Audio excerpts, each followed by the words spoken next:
সামনেই আসছে বাঙালির একটি বিখ্যাত উৎসব নববর্ষ।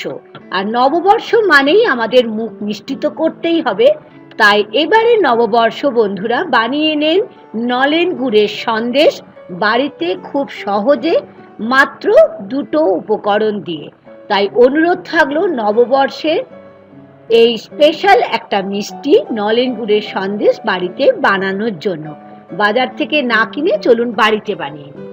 প্রথমেই যেটা করছি, আমি একটা ওয়েট মেশিন নিয়েছি, এখানে একটা পাত্র নিয়ে দেখিয়ে দিচ্ছি। নিয়েছি 500 গ্রামের মতো পনির। পনিরটা আপনারা বাড়িতেও তৈরি করে নিতে পারেন, তবে আমি মিষ্টির দোকান থেকে নিয়েছি। গুড় নিয়েছি নলেন গুড়, অবশ্যই 250 গ্রাম। যতটা পনির নিয়েছি তার ঠিক হাফ নিয়েছি নলেন গুড়। আর এখন যেটা করতে হবে, সব থেকে বড় ইম্পর্টেন্ট কাজ মিষ্টি তৈরি করার জন্য, পনিরটাকে খুব ভালো করে, যেমন করে আমরা আটা মাখি ঠিক সেরকম ভাবে মেখে নিতে হবে। তবে একটু অন্য রকম ভাবে এটা মাখতে হবে। প্রথমেই দেখতেই পাচ্ছেন পনিরটাকে আমি একদম গুঁড়ো গুঁড়ো করে নিলাম হাতে করে।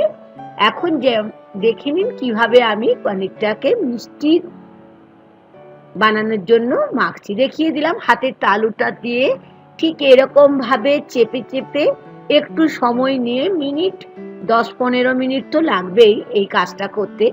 আর এটা যত নরম ভাবে মাখবেন মিষ্টি কিন্তু ততটাই সুন্দর হবে, একেবারে দোকানের মতো করে।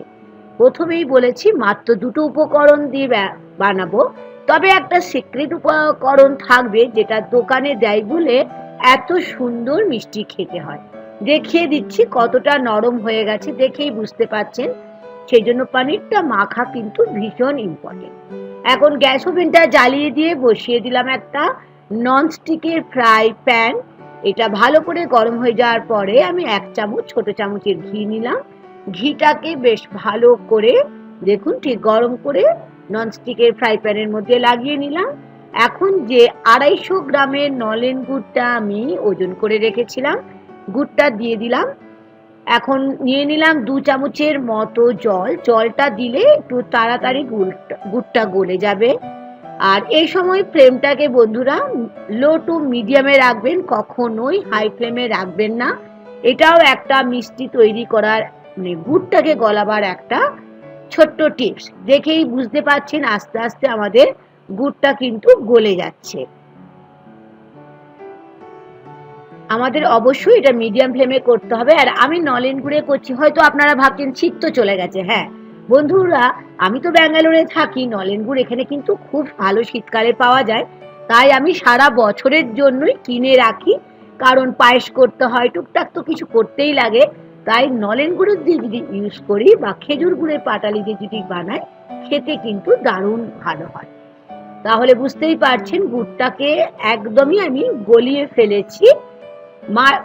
এটা কিন্তু কন্টিনিউয়াসলি আমাদের এটাকে অনবরতই নাড়তে হবে, তা না হলে গুড়টা ধরে যাওয়ার একটা প্রবণতা থাকে। নিয়ে নিলাম 1/2 চামচের মতো এলাচের গুঁড়ি। আমি এলাচের গুঁড়ি এখানে ব্যবহার যেটা করলাম, আমি বাড়িতে বানিয়ে নিয়েছিলাম, অবশ্যই এটা বাড়িতে বানিয়ে নেবেন। এখন বেশ ভালো করে এলাচের গুঁড়ির সঙ্গে গুড়টাকে আমি একটু 1 মিনিটের মতো এটাকে মিশিয়ে নিচ্ছি। মিষ্টি করার জন্য গুড়ের কোনো 1 বা 2 তারের কোনো পাক দেওয়ার দরকার নেই, শুধু ভালো করে গুড়টাকে আমাদের গলিয়ে নিতে হবে। দেখেই বুঝতে পারছেন, খুন্তি দিয়ে দেখিয়ে দিলাম, একদম দেখলাম যেটা পড়ে যাচ্ছে, মানে রানিং অবস্থায় আছে। এখন আমি যে পনিরটাকে ভালো করে মেখে রেখেছিলাম সেটা ধীরে ধীরে আমি মিশিয়ে দিচ্ছি এই গুড়টার মধ্যে। ফ্লেম এখন লো টু মিডিয়ামে রাখবেন। 500 গ্রাম যে পনিরটা নিয়েছিলাম, আর পনির আপনারা বাড়িতেও তৈরি করে নিতে পারেন। সেই ক্ষেত্রে আমি যেহেতু 500 গ্রাম পনির নিয়েছিলাম, এই ক্ষেত্রে 1.5 থেকে 2 লিটার যদি দুধ নেন, ফুল ফ্যাটের দুধ নিলে কিন্তু পনিরটা খুব ভালো হবে।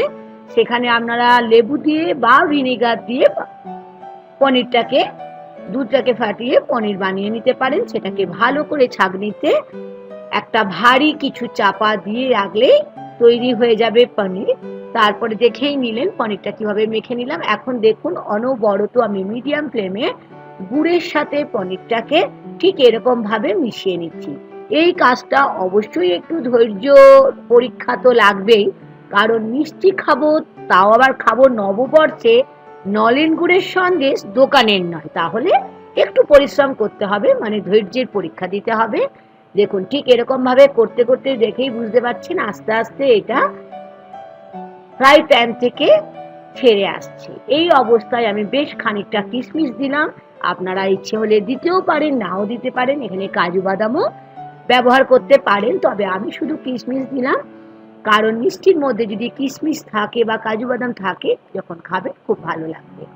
এখন একদম আস্তে আস্তে যখন দেখবেন ফ্রাই প্যান থেকে এটা একদম ছেড়ে আসছে তখন বুঝবেন এটা হয়ে গেল।